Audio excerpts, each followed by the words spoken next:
Arnaldo Saavedra, nascido no Porto em junho de 1945, está aqui hoje para partilhar connosco algumas das suas recordações enquanto Bahá'í e enquanto pioneiro em Moçambique. A primeira pergunta é inevitável: como é que se tornou Bahá'í? É uma história muito interessante. Foi no Porto, conhecemos um casal, o Hélder e a Paula. Eu tinha ido para um emprego onde o Hélder também entrou no mesmo dia e ali começámos a ter contacto. Ele falava muito sobre a fé, depois convidou-nos para a sua casa no Carvalhido, no Porto, onde apareceu dois jovens, um chamava-se Pancho, outro Camel, um tocava viola e o outro tocava saltério, e aquilo fascinou-nos. E depois desse encontro, onde nós ouvimos tocar melodias tão bonitas, esse casal começou-nos a convidar para reuniões em sua casa.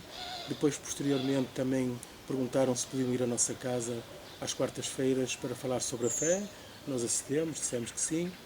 E pronto, a nossa vida continuou. Depois já começámos a levar os nossos filhos, que eram pequeninos na altura, 3, 4 anos, e assistíamos a reuniões, ou em nossa casa, ou em casa desse casal. E ali fomos desenvolvendo o nosso conhecimento, até que, envolvidos cerca de 9 meses, o casal perguntou se nós estaríamos interessados em nos declararmos Bahá'ís. Nós dissemos que sim, eu até propus que fazia anos no dia 26 de junho e gostaria que fosse nesse dia. Mas eles lembraram: vocês não gostariam que fosse antes, no dia 23 de maio, no dia da declaração do Bab? Nós consultámos e também achámos por bem que assim fosse.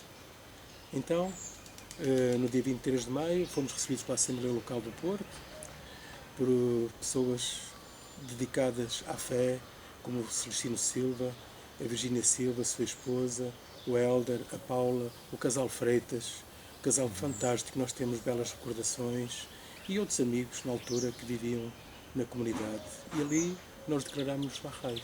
Portanto, no dia 23 de maio de 1970, nós declarámos Bahá'ís. Como é que surgiu a possibilidade de ir para a África?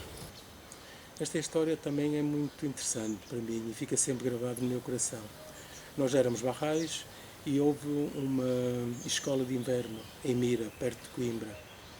E ali tivemos contacto com muitos amigos. Na altura estavam cerca de 70, 80 amigos que nos reunimos durante 3, 4 dias. Era um convento de freiras e nós também as convidávamos para assistir às nossas orações. E elas partilharam. E ali foi com tanto entusiasmo, e numa das partes em que foi feito um apelo para a Assembleia Nacional, de uma instrução que tinha surgido da Casa Universal de Justiça, que eram necessários 2 pioneiros para Moçambique. Então eu consultei com a minha mulher e nós oferecemos de imediato.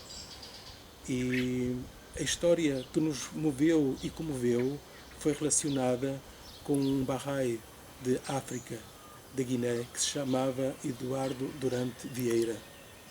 E ali foi mostrado umas fotografias em que esse Bahá'í, que estava preso pela polícia política na altura, a PIDE, e não tinha acesso a ninguém. E o que nos moveu e motivou e nos influenciou de maneira tão sublime foi uma carta que ele deixou gravada com um prego numa lata velha onde ele comia.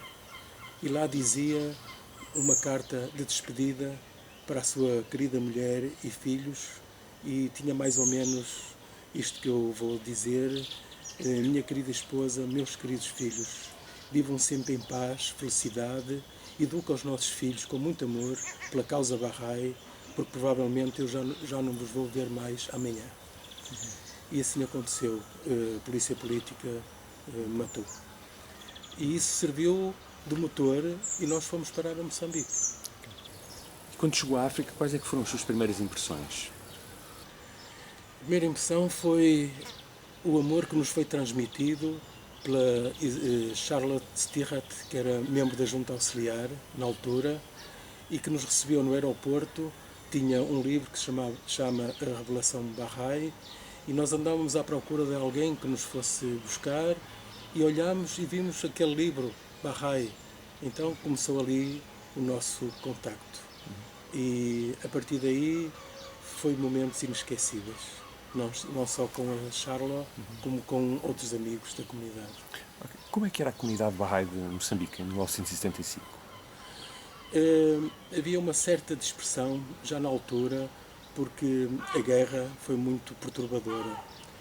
E os amigos que lá viviam, como por exemplo Lisette Strack, na altura era assim que se chamava, agora é Lisette Marques, a Charlotte Stirrat, que era membro da Junta Auxiliar, o Rodolfo Duna e a sua esposa Angélica Duna, o papá Mafaiano, a mamã, como é que era o nome dela? Agora perdi-me um pouco do nome de uma senhora que era fantástica, que lá vivia e que nós gostávamos muito. O papá Mafaiano, que tinha quase 2 metros de altura, o Hipólito. E havia também alguns amigos europeus. Havia um chamado Jorge, que trabalhava para a polícia, para a polícia. E havia um relacionamento muito estreito, embora um certo medo, porque começou a pressão política sobre todas as pessoas e vivia-se ansiedade, não só nos chamados europeus, como inclusive os povos nativos. E era um pouco perturbante na altura. No meio de toda essa confusão social e política da época, que tipo de atividades é que os Bahá'ís conseguiam desenvolver? Nós realizávamos as festas de 9 dias e fazíamos visitas aos amigos africanos que viviam mais longe de Lourenço Marques, agora Maputo. Nós tínhamos que andar por vezes 3 horas a pé para chegar a um local. Um local onde nós fomos, que se chamava Inhambane, fomos recebidos por uma amiga de origem africana de uma maneira tão especial que jamais nós esqueceremos. Depois de termos caminhado cerca de 2 horas para chegar à sua casa, ela recebeu-nos de uma maneira tão bonita que nós ficamos apaixonados. Colocou pétalas de flores em frente à sua casa, cerca de 15 metros.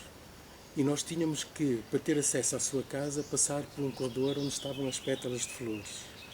Então eu, a Noémia, os meus filhos que eram crianças, a Lisette Marques, o Hipólito, o Rodolfo Duna e a Angélica Duna, fomos ali para fazer ensino e ela convidou outros amigos da sua área.